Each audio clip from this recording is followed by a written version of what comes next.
ನಮಸ್ಕಾರ ಸ್ನೇಹಿತರೆ, ಇದೀಗ ತಾನೇ ಬಂದಿರುವ ಮುಖ್ಯವಾದ ಮಾಹಿತಿ. ನೀವು ಕೂಡ ಗೃಹಲಕ್ಷ್ಮಿ ಯೋಜನೆಯ ಫಲಾನುಭವಿಗಳಾಗಿದ್ರೆ ಈ ಒಂದು ವಿಡಿಯೋ ಪೂರ್ತಿಯಾಗಿ ನೋಡಿ. ಹಣ ಜಮಾವಾಗುವ ಬಗ್ಗೆ ಸಚಿವೆ ಲಕ್ಷ್ಮಿ ಹೆಬ್ಬಾಳ್ಕರ್ ಅವರು ಆಡಿದ ಒಂದು ಮಾತು ಸಾಮಾಜಿಕ ಜಾಲತಾಣದಲ್ಲಿ ಭಾರಿ ಆಕ್ರೋಶಕ್ಕೆ ಕಾರಣವಾಗಿದೆ. ಏನಿದು ಮಾಹಿತಿ ಎಂಬುದನ್ನ ಡೀಟೇಲ್ ಆಗಿ ನೋಡೋಣ. ಅದಕ್ಕಿಂತ ಮೊದಲು ನೀವು ನಮ್ಮ ಚಾನಲ್ಗೆ ಮೊದಲು ಬಾರಿ ಭೇಟಿ ಕೊಡ್ತಾ ಇದ್ರೆ ದಯವಿಟ್ಟು ಸಬ್ಸ್ಕ್ರೈಬ್ ಆಗಿ, ಪಕ್ಕದಲ್ಲಿ ಗಂಟೆ ಕಾಣಿಸುತ್ತೆ ಅದು ಕೂಡ ಒತ್ತಿದ್ರೆ ರಾಜ್ಯದ ಮುಖ್ಯವಾದ ಮಾಹಿತಿಗಳು ನಿಮಗೆ ಸಿಗುತ್ತವೆ. ಈ ಒಂದು ವಿಡಿಯೋಗೆ ಲೈಕ್ ಮಾಡಿ ಮತ್ತು ವಿಡಿಯೋ ಪೂರ್ತಿಯಾಗಿ ನೋಡಿ. ಹೌದು ಸ್ನೇಹಿತರೆ, ಕರ್ನಾಟಕ ಸರ್ಕಾರದ ಪ್ರಮುಖ ಗ್ಯಾರಂಟಿ ಯೋಜನೆಗಳಲ್ಲಿ ಒಂದಾಗಿರುವ ಗೃಹಲಕ್ಷ್ಮಿ ಯೋಜನೆ ಹಣವು ಮಹಿಳೆಯರ ಖಾತೆಗೆ ವರ್ಗಾವಣೆ ಅಥವಾ ಮಹಿಳೆಯರ ಖಾತೆಗೆ ಜಮಾವಾಗುವುದು ವಿಳಂಬವಾಗುತ್ತಲೇ ಇದೆ. ಇದೀಗ ಸ್ವತಃ ಮಹಿಳೆಯರ ಖಾತೆಗೆ ಈ ಒಂದು ಹಣ ಜಮಾವಾಗುವುದು ಏಕೆ ವಿಳಂಬವಾಗುತ್ತಿದೆ ಎನ್ನುವ ಕುರಿತಂತೆ ಇತ್ತೀಚೆಗೆ ಮಾಧ್ಯಮಗಳ ಮುಂದೆ ಲಕ್ಷ್ಮಿ ಹೆಬ್ಬಾಳ್ಕರ್ ಅವರು ಒಂದು ಹೇಳಿಕೆಯನ್ನು ಕೊಟ್ಟಿದ್ರು.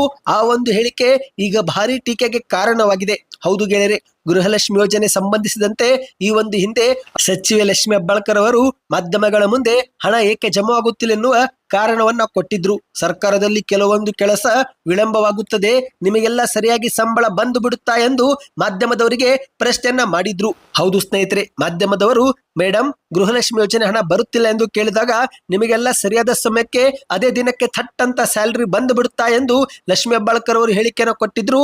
ಈಗ ರಾಜ್ಯದಲ್ಲಿ ಕಳೆದ 3-4 ತಿಂಗಳಿನಿಂದ ಗೃಹಲಕ್ಷ್ಮಿ ಯೋಜನೆ ಹಣ ಜಮಾವಾಗದ ಹಿನ್ನೆಲೆಯಲ್ಲಿ ಆ ಒಂದು ಹೇಳಿಕೆ ಮತ್ತೆ ಸಾಮಾಜಿಕ ಜಾಲತಾಣದಲ್ಲಿ ಟ್ರೋಲ್ ಮಾಡಲಾಗುತ್ತಿದೆ. ಹೌದು ಗೆಳೆಯರೆ, ಈಗ ರಾಜ್ಯದ ಕಾಂಗ್ರೆಸ್ ಸರ್ಕಾರ ಗೃಹಲಕ್ಷ್ಮಿ ಯೋಜನೆ ಸೇರಿದಂತೆ 5 ಗ್ಯಾರಂಟಿ ಯೋಜನೆಗಳನ್ನ ಜನರಿಗೆ ತಲುಪಿಸುತ್ತಿದೆ.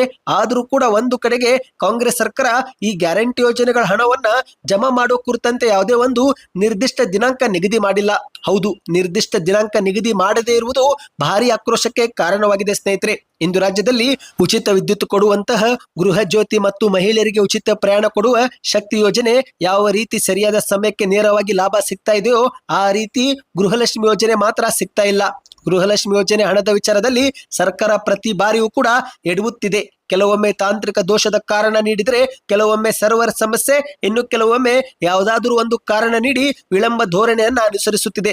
ಈಗ ಇತ್ತೀಚೆಗೆ ಸಚಿವೆ ಲಕ್ಷ್ಮಿ ಹೆಬ್ಬಾಳ್ಕರ್ ಅವರು ಕೂಡ ರಸ್ತೆ ಅಪಘಾತದಲ್ಲಿ ವಿಶ್ರಾಂತಿಯನ್ನ ಪಡೆದಿದ್ರು. ಆಗ ಮಾಧ್ಯಮಗಳ ಮುಂದೆ ನಾನು ವಿಶ್ರಾಂತಿಯಲ್ಲಿದ್ದ ಕಾರಣಕ್ಕೆ ಹಣ ವಿಳಂಬವಾಗಿದೆ, ಇನ್ನೊಂದು ವಾರದಲ್ಲಿ ಹಣ ಮಹಿಳೆಯರ ಖಾತೆಗೆ ಜಮಾ ಆಗುತ್ತೆ ಎಂದು ಹೇಳಿಕೆಯನ್ನ ಕೊಟ್ಟಿದ್ದಾರೆ.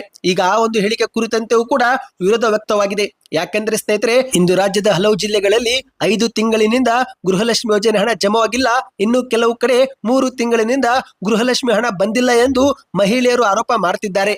ಲಕ್ಷ್ಮಿ ಹೆಬ್ಬಾಳ್ಕರ್ ಅವರಿಗೆ ಅಪಘಾತವಾಗಿದ್ದು ಇತ್ತೀಚೆಗೆ, ಆದ್ರೆ ಇದಕ್ಕೂ ಮುಂಚೆ ಅವರು ಏನು ಮಾಡ್ತಿದ್ರು, ಅಷ್ಟೇ ಅಲ್ಲದೆ ಎಲ್ಲ ಕೆಲಸ ಸಚಿವರದ್ದೇ ಇರುತ್ತೇನೋ ಎಂದು ಸಾರ್ವಜನಿಕರು ಪ್ರಶ್ನೆಯನ್ನ ಮಾಡ್ತಿದ್ದಾರೆ. ಒಟ್ಟಿನಲ್ಲಿ ಸ್ನೇಹಿತರೆ, ಈಗ ರಾಜ್ಯ ಸರ್ಕಾರಕ್ಕೆ ಗೃಹಲಕ್ಷ್ಮಿ ಯೋಜನೆ ಹಣ ಪ್ರತಿ ತಿಂಗಳು ಯಾವ ದಿನಾಂಕದಂದು ಮಹಿಳೆಯರ ಖಾತೆಗೆ ಜಮಾವಾಗುತ್ತೆ ಎನ್ನುವುದಕ್ಕೆ ಒಂದು ದಿನಾಂಕ ನಿಗದಿ ಮಾಡಲೇಬೇಕು ಎಂದು ರಾಜ್ಯದ ಜನರು ಕೂಡ ಆಗ್ರಹಿಸುತ್ತಿದ್ದಾರೆ. ಸದ್ಯಕ್ಕೆ ಇಷ್ಟಿತ್ತು ಸ್ನೇಹಿತರೆ, ನಿಮ್ಮ ಅನಿಸಿಕೆಯನ್ನು ಕಮೆಂಟ್ ಮಾಡಿ. ನಿಮ್ಮ ಖಾತೆಗೂ ಕೂಡ ಕಳೆದ 3-4 ತಿಂಗಳಿನಿಂದ ಹಣ ಜಮಾವಾಗಿಲ್ಲವೆಂದ್ರೆ ಕೊನೆ ಕಂತು ನಿಮಗೆ ಯಾವ ತಿಂಗಳಂದು ಜಮಾವಾಗಿತ್ತು ಕಮೆಂಟ್ ಮಾಡ್ತಾ ಹೆಚ್ಚಿನ ಮಾಹಿತಿಗಾಗಿ ಚಾನಲ್ಗೆ ಸಬ್ಸ್ಕ್ರೈಬ್ ಮಾಡಿ, ಈ ಒಂದು ವಿಡಿಯೋನ ಲೈಕ್ ಮಾಡಿ ಮತ್ತು ವಿಡಿಯೋ ಶೇರ್ ಮಾಡಿ.